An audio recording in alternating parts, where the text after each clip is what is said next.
जय श्री राधे कृष्णा। आप सभी का आपके अपने YouTube चैनल में बहुत बहुत स्वागत है।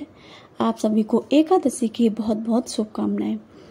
आज के इस वीडियो में जानेंगे कि एकादशी कब है, किस दिन रखा जाएगा व्रत और पारण कब किया जाएगा, पारण का शुभ मुहूर्त कब क्या है, एकादशी में क्या खाना चाहिए क्या नहीं खाना चाहिए, तुलसी पत्र कब तोड़ने चाहिए।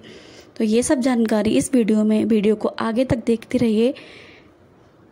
एकादशी व्रत रखने वाले मनुष्य को 10वें दिन से व्रत के कुछ नियमों का पालन करना होता है। तो आइए जानते हैं क्या है वो नियम। एकादशी के नियम के अनुसार 10वीं तिथि को तुलसी पत्र तोड़ कर रख लिए जाते हैं और अगर ऐसे में 10वीं तिथि को रविवार का दिन पड़ता है तो उसमें भी एक दिन पहले शनिवार के दिन तुलसी पत्र तोड़ कर रख लेने चाहिए और फिर बाद में एकादशी और द्वादशी तिथि को गंगा जल से धोकर उन्हें भगवान विष्णु को भोग में अर्पित करना चाहिए, क्योंकि भगवान विष्णु तुलसी पत्र के बिना अपना कोई भी भोग स्वीकार नहीं करते। इसलिए आपको इस बात का ध्यान रखना चाहिए 10वीं तिथि को सूर्यास्त के बाद व्रत रखने वाले व्रत को अन्न ग्रहण नहीं करना चाहिए। एकादशी के दिन सुबह विधि विधान से पूजा करके निराहार रहना चाहिए। दिन भर निराहार रहकर शाम को पूजा करने के बाद यदि आपकी सामर्थ्य नहीं हो रही है तो निराहार रहने की तो आप एक समय फलाहार ग्रहण कर सकते हैं और फलाहार में भी केवल मौसमी फलों का आप सेवन कर सकते हैं और ड्राई फ्रूट्स का ही सेवन कर सकते हैं। भूलकर भी शहद का सेवन व्रती को नहीं करना चाहिए। किसी प्रकार के अन्न का सेवन नहीं करना चाहिए। एकादशी के दिन घर में चावल या चावल से बनने वाली किसी भी वस्तु का सेवन परिवार के किसी सदस्य को नहीं करना चाहिए। एकादशी तिथि को विधि विधान से भगवान विष्णु का एक बार फिर से पूजन करके दान में दी जाने वाली सामग्री को पूजा करके और शुभ मुहूर्त में दान देने के बाद ही शुभ मुहूर्त के अंदर ही अपना उपवास खोला जाता है। एकादशी के दिन तुलसी जी में जल भी अर्पित नहीं किया जाता है। महिलाओं या कन्याओं को इस दिन सिर से स्नान भी नहीं करना चाहिए, तो आप एक दिन पहले ही तुलसी जी में जल भी अर्पित कर लें। और महिलाएं या कन्याएं इस दिन व्रत रखना चाहती हैं उन्हें सिर से स्नान एक दिन पहले करना चाहिए। व्रत के दिन भगवान विष्णु की पूजा में पीले रंग की वस्तुओं को ज़्यादा से ज़्यादा इस्तेमाल करना चाहिए और द्वादशी तिथि को भी किसी न किसी पीली सामग्री का दान देना शुभ होता है, जैसे कि आप हल्दी या पीले वस्त्रों का या फिर पीले फलों के केले में का दान दे सकते हैं।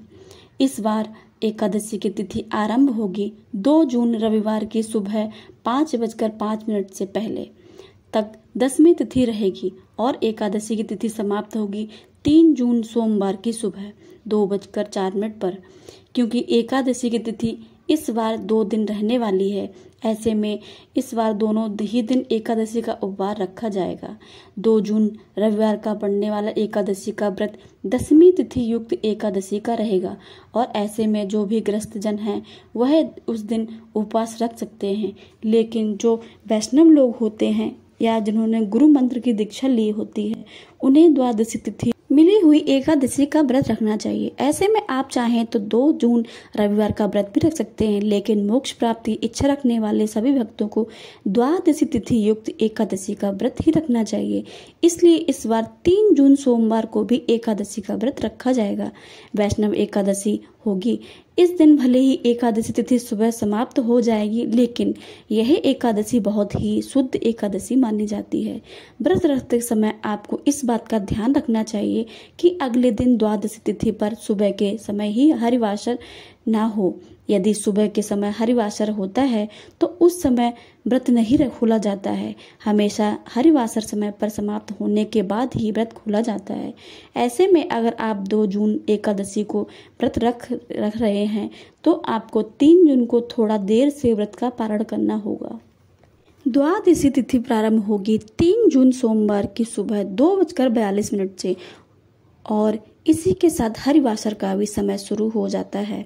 शुरुआत के 5 से 6 घंटे के बाद हरिवासर रहता है और द्वादशी तिथि समाप्त होगी 4 जून मंगलवार को, यानी 3 जून सोमवार की मध्य रात्रि 12:18 पर हरिवासर का समय समाप्त हो जाए और 3 जून सोमवार को सुबह 8:30 पर समाप्त होगा। इससे पहले तक आप उपवास नहीं खोल सकते हैं क्योंकि हरिवासर होगा। ऐसे में जिन्होंने 2 जून को एकादशी का व्रत रखा है उन्हें 3 जून सोमवार को 8:35 से 9:55 के बीच ही एकादशी का व्रत खोलना चाहिए। यदि किसी कारण से आप सुबह के समय उपवास न खोल पाए तो आप दोपहर 1 बजे से 3 बजे के बीच में अपना उपवास खोल सकते हैं।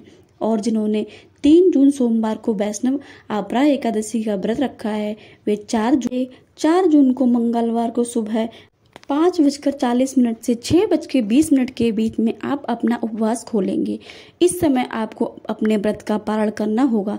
आप हमेशा पारण से पहले आप पूजा कर लें, भगवान को भोग लगा लें और जब पारण मुहूर्त हो उस समय आप विधि विधान से यदि आपकी सामर्थ्य हो तो किसी ब्राह्मण देवता को या किसी पुजारी को या किसी वैष्णव को अपने घर आमंत्रित करके उन्हें भोग प्रसाद दें और उसके बाद तुलसी पत्र और जल से अपना उपवास खोल सकते हैं।